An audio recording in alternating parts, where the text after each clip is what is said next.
Assalamualaikum warahmatullahi wabarakatuh. Selamat pagi anak-anak. Hari ini Ibu akan melanjutkan materi mengenai siklus akuntansi perusahaan jasa. Sebagaimana Ibu telah jelaskan pada minggu sebelumnya, bahwa tahapan siklus akuntansi perusahaan jasa itu meliputi dari tahap pencatatan, kemudian tahap penggolongan atau pengelompokan, dilanjutkan dengan tahap pengiktisaran, dan berikut tahap pelaporan. Di mana tahap pelaporan ini adalah wujud akhir dari kegiatan akuntansi yang isinya minimal terdiri dari laporan rugi laba, laporan perubahan modal, dan laporan neraca. Jadi kegiatan kita pada akhirnya nanti, kegiatan akuntansi itu pada akhirnya adalah menyusun informasi keuangan yang terdiri dari 3 hal ini. Minimal ada 3 hal ini. Laporan rugi laba, laporan perubahan modal, dan laporan neraca. Pada pertemuan sebelumnya, kalian sudah mengetahui dan sudah mempelajari bagaimana mekanisme mendebit dan mengkredit akun. Kalian juga sudah mempelajari bagaimana karakteristik sebuah transaksi dan jenis-jenis akunnya. Untuk itu kita akan lanjutkan pada pertemuan hari ini mengenai bagaimana mencatat transaksi ke dalam jurnal umum.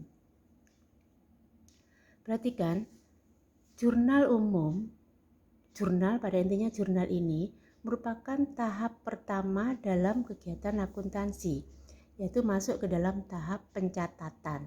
Jadi tahap pencatatan yang merupakan tahap awal dari kegiatan akuntansi adalah kita membuat jurnal. Sebenarnya jurnal sendiri ada 2 macam. Yang pertama adalah jurnal umum, yang kedua jurnal khusus. Nah, jurnal umum ini yang akan kita bahas pada hari ini, karena kita membahas tentang akuntansi perusahaan jasa. Sementara jurnal khusus dibahas pada akuntansi perusahaan dagang. Perhatikan dalam siklus ini. Ketika kita menyusun sebuah jurnal, nah dari mana jurnal ini kita buat? Perhatikan ada tanda panah di sini yang mengarah, di bawahnya ada bukti transaksi. Bukti transaksi ini ada karena adanya transaksi. Kalian ingat kembali apa itu transaksi? Oke, transaksi adalah kejadian dalam perusahaan yang bisa menyebabkan perubahan harta, utang, atau modal. Nah, setiap kejadian-kejadian itu akan dibuatkan bukti transaksi. Kalian juga sudah mengetahui bukti transaksi itu apa? Bukti transaksi itu sebuah bukti yang menandakan telah terjadi transaksi dalam perusahaan. Aktivitas yang menyebabkan harta, utang, dan modal perusahaan mengalami perubahan. Nah, bukti transaksi ini juga ada 2 macam, yaitu bukti transaksi intern dan bukti transaksi ekstern. Ibu tidak akan mengulas kembali tentang bukti transaksi itu. Nah, selanjutnya bagaimana kita mencatat transaksi tersebut ke dalam jurnal, khususnya jurnal umum. Terlebih dahulu kita ketahui apa sih yang dimaksud dengan jurnal ini. Jurnal atau istilahnya jurnal umum itu merupakan pencatatan awal di mana hal ini merupakan catatan harian yang terjadi di dalam perusahaan yang dilakukan secara kronologis. Nah, jadi dalam jurnal ini kejadian-kejadian dalam perusahaan dicatat secara kronologis. Apa itu kronologis? Kronologis yang dimaksudkan di sini berurutan sesuai dengan tanggal kejadian. Jadi nanti catatan di dalam jurnal umum itu berurutan dimulai dari tanggal paling kecil.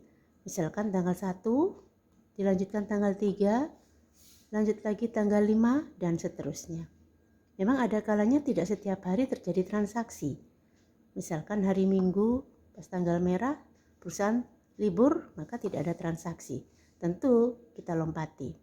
Jadi salah seandainya kita menuliskan tanggal 1, kemudian tanggal 5, berikut tanggal 3. Itu yang dikatakan tidak kronologis. Jadi itulah yang dimaksud dengan jurnal. Jadi pada dasarnya jurnal itu merupakan pencatatan awal dalam perusahaan. Pencatatan tentang apa? Kejadian-kejadian yang menyebabkan perubahan harta, utang, dan modal. Dalam hal ini adalah transaksi yang dilakukan secara kronologis, sistematis dan kronologis. Oke, itu yang disebut dengan jurnal. Nah, sekarang bagaimana cara membuat jurnal? Nah, untuk bisa membuat jurnal, langkah pertama yang harus kita lakukan adalah kita pahami dulu jenis-jenis akun dalam perusahaan. Ini adalah pengelompokan jenis akun yang sudah Ibu sampaikan kepada kalian dan kalian sudah pelajari bahwa secara umum akun rekening yang ada dalam perusahaan itu terbagi menjadi dua, yaitu akun real dan akun nominal. Akun real itu akun nyata yang ada dalam perusahaan, sementara akun nominal ini akun sementara. Akun nominal ini pada akhirnya akan hilang di akhir periode. Ketika sebuah laporan keuangan sudah disusun, akun nominal tidak muncul kembali dalam laporan keuangan, khususnya di dalam laporan neraca. Pendapatan dan beban ini akan hilang. Yang ada akun-akun nyata ini, harta, utang, dan modal. Perhatikan di sini, susunan dari nomor urut akun harus tetap seperti ini. Jadi akun real dimulai dari harta, nomor 1 harta, nomor 2 utang, dan yang ketiga modal. Kita tidak bisa membolak-balik karena memang hukumnya sudah seperti itu. Kemudian akun nominal terdiri dari pendapatan dahulu, baru beban. Nah, sekarang yang masuk dalam akun harta, kita bagi kembali di sini. Kalian sudah bisa pahami ini kan, jenis-jenis akun ini. Kita juga tetap harus menuliskan akun kas di posisi nomor 1. Coba ingat kembali, kas itu apa? Kas adalah ketersediaan uang tunai yang siap untuk dibelanjakan. Itu namanya kas. Otomatis karena dia uang tunai, maka posisinya paling atas, yang siap digunakan untuk transaksi kapan saja. Baik itu kas yang ada di perusahaan, di brankas, di bendahara, atau kas yang ada di bank, bisa berupa giro biliet atau cek gitu ya. Itu disebut dengan kas. Cuman menulisnya kita tetap dengan akun kas. Baik itu kas di tangan atau kas di perusahaan maupun kas di bank dan seterusnya ini ya. Surat berharga. Ini surat berharga ini bisa diperjualbelikan ya. Salah satu contohnya adalah saham. Yang penting ini urut-urutannya sudah kalian pelajari pada minggu-minggu sebelumnya ini. Nah, ini yang dimaksud dengan jenis-jenis akun.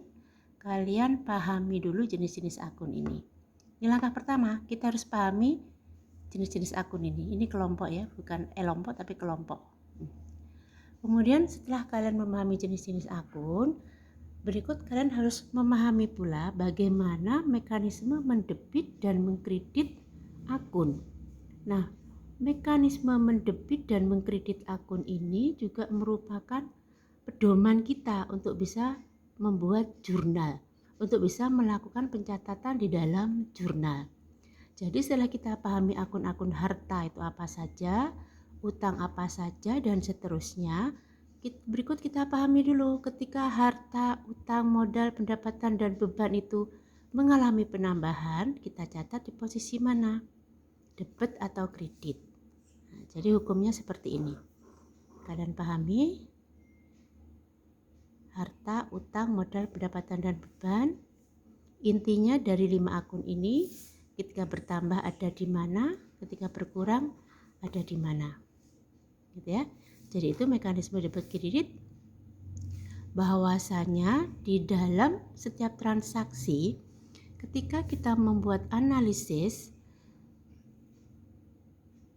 kita pahami dulu bahwa sebuah transaksi itu mempengaruhi akun apa saja.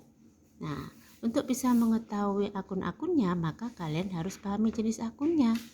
Nah, untuk memahami posisi debit kreditnya, pahami mekanismenya ini, mekanisme debit kreditnya ini. Oke?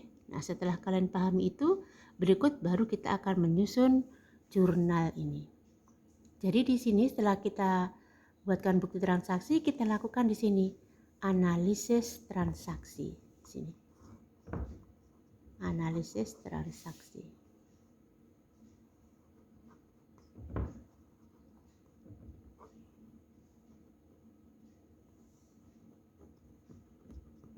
Kemarin kita sudah punya persyaratan membuat analisis transaksi, bahwasanya setiap transaksi minimal mempengaruhi dua jenis akun.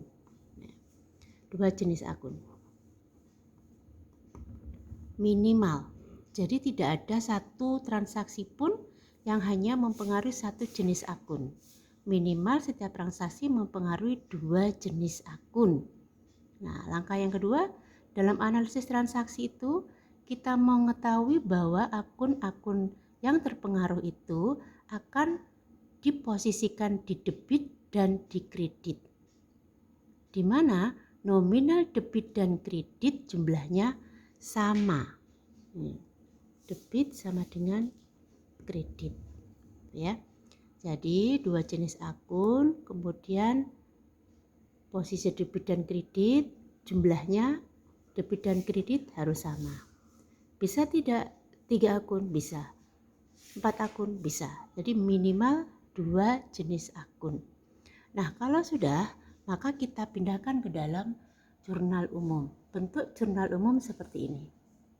Jadi di atas kita beri nama perusahaan, kemudian kita beri nama kegiatan yang kita lakukan, yaitu jurnal umum.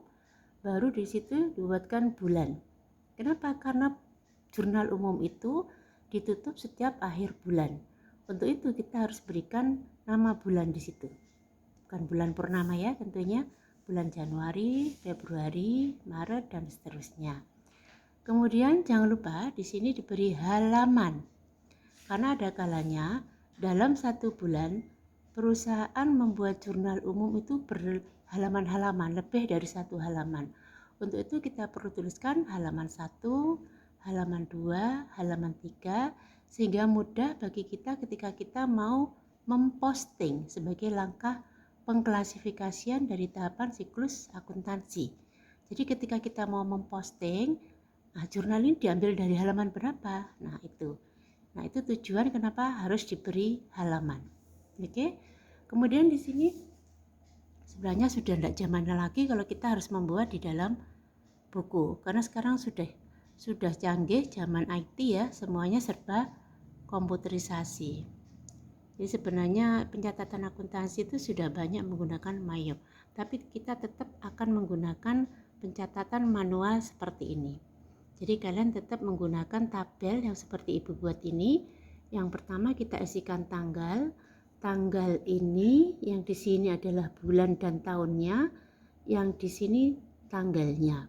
Misalkan Januari 2020, di sini 1. Nah, kemudian nomor bukti, ini luasnya ini setengah senti, yang ini 1 senti. Kemudian nomor bukti ini kita beri 1,5 senti. Nomor bukti itu kita isi dari mana? Dari transaksi tadi. Misalkan buktinya berupa kwitansi, maka kita beri KW F01 misalkan. Nomor bukti masing-masing perusahaan berbeda-beda, jadi di sini bergantung pada perusahaan untuk memberikan nomor buktinya. Kalau memang hanya sebuah contoh, mungkin kita tidak perlu berikan nomor bukti, kita kosongi. Tapi dalam realitanya, setiap transaksi akan ada bukti transaksinya. Untuk itu, nomor yang tertera dalam bukti transaksi kita pindahkan ke dalam nomor bukti ini. Kemudian keterangan. Nah, keterangan ini akan kita isi dengan jenis akun yang kita peroleh dari hasil analisis transaksi tadi. Nah, nanti Ibu akan buatkan contoh transaksinya, kita analisis, baru catat ke dalam keterangan sini. Kemudian ref. Ref ini adalah referensi penanda bahwa akun ini sudah kita pindahkan ke dalam buku besar. Jadi referensi ini nanti kita akan isi di akhir bulan ketika jurnal ini kita posting ke dalam buku besar. Ketika belum kita posting atau belum kita pindah bukukan ke dalam buku besar kelompok-kelompok akun yang sama, maka referensi ini kita biarkan, belum kita isi. Jadi ini juga sebagai penanda supaya bagian keuangan tidak lupa bahwa akun-akun yang ada dalam kolom keterangan ini sudah dipindah bukukan. Untuk itu kolom referensi ini diisi ketika bagian keuangan melakukan posting, ketika kita memindah bukukan akun-akun di sini ke dalam buku besar. Kemudian kolom debit dan kredit. Nah, ini yang dikatakan dengan sistem berimbang ya, bahwa setiap transaksi itu punya jumlah nominal yang didebit dan nominal yang dikredit selalu sama. Ini pencatatan berimbangnya. Jadi setiap transaksi di sini 10 juta, dikredit juga 10 juta, didebit 10 juta, dikredit juga 10 juta. Itulah sistem keseimbangan di dalam pencatatan akuntansi. Contohnya seperti apa? Kita coba. Perhatikan transaksi perusahaan jasa laundry milik Nyonya Anita. Ini sudah ada di catatan kalian ya. Kalian juga sudah pernah melakukan analisis transaksi serta persamaan dasar akuntansi terkait dengan usaha jasa laundry milik Nyonya Anita.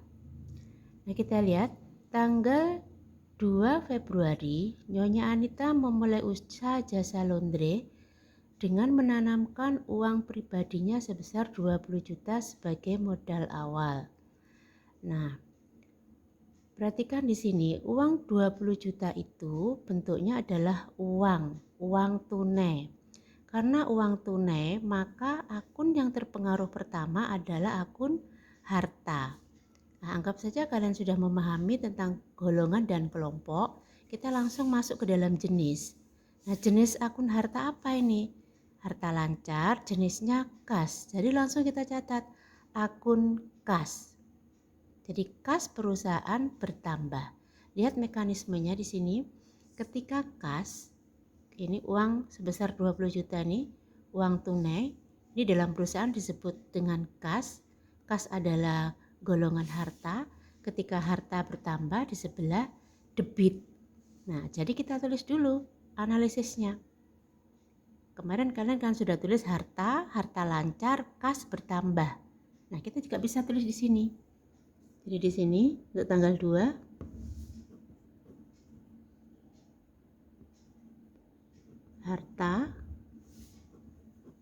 harta lancar, jenis akunnya kas bertambah.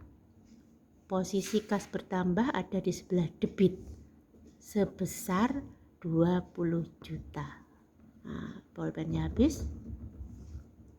Ya, sebesar 20 juta. Analisisnya. Kemudian akun penyeimbangnya apa? Nah, karena di sini sebagai modal awal, maka akun penyeimbangnya adalah modal. Modal dari mana? Dari uang pribadi Nyonya Anita. Jadi dalam hal ini Nyonya Anita tidak melakukan peminjaman baik kepada pihak lain maupun pada bank. Maksudnya orang perorangan maupun lembaga. Jadi uang itu berasal dari uang pribadi Nyonya Anita. Maka kita tambahkan di sini modal pemilik, modal Nyonya Anita.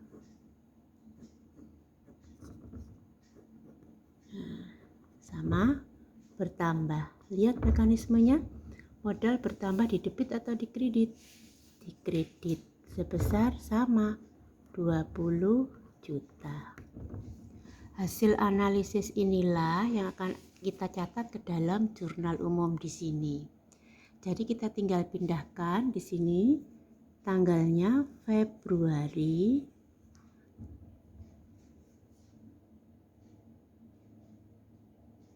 tanggal 2. Yang berbukti karena tidak ada, untuk itu kita tidak isi.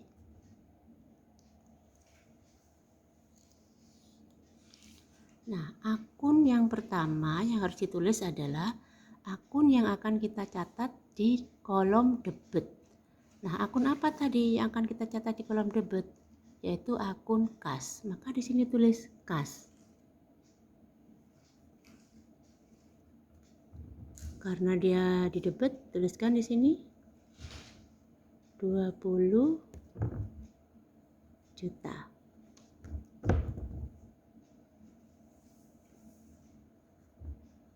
Ya, jenis strip. Nah, kemudian akun modalnya di mana? Di sini. Jadi harta lancar, harta itu tidak kita catat dalam jurnal umum, tapi jenis akunnya yang akan kita catat. Cuman kita harus pahami bahwa kas itu merupakan harta lancar, sehingga kita tidak salah ketika kita melakukan analisis arahnya kepada mekanisme debit kredit. Kemudian akun yang dikredit adalah modal. Sini tuliskan. Untuk akun yang dikredit, penulisnya agak menjorok ke depan sini, menjorok ke belakang. Nah, ke depan ya, menjorok ke depan di sini. Kas pada modal. Setiap akun yang dikredit, kita awali dengan kata pada.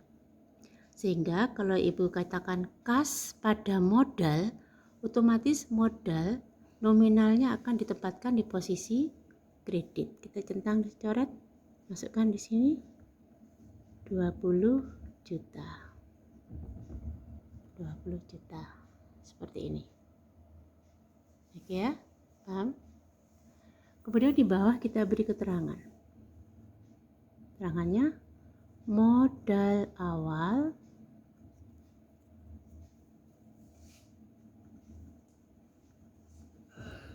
Nyonya Anita. Tutup kurung, baru kita beri garis di sini. Aduh, pulpennya habis. Dan seterusnya. Oke, jadi untuk tanggal 2 Februari atas transaksi yang berbunyi Nyonya Anita memulai usaha jasa laundry dengan menanamkan uang pribadinya sebesar 20 juta sebagai modal awal. Analisis transaksinya seperti ini. Harta berupa harta lancar berupa kas bertambah posisinya debit sebesar 20 juta rupiah. Modal pemilik, modal Nyonya Anita bertambah posisi kredit 20 juta rupiah. Atas transaksi ini hanya 2 akun yang terpengaruh. Jadi pencatatan ke dalam jurnal umumnya adalah seperti ini. Jangan lupa bahwa akun yang didebit didahulukan dengan posisi pencatatan nempel pada garis, kemudian akun yang dikredit menjorok ke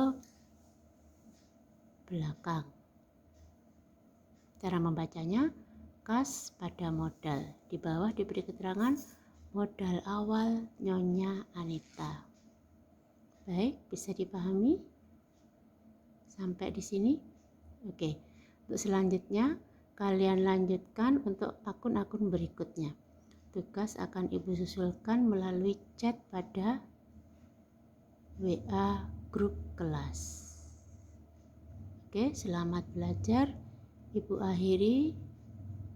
Wassalamualaikum warahmatullahi wabarakatuh.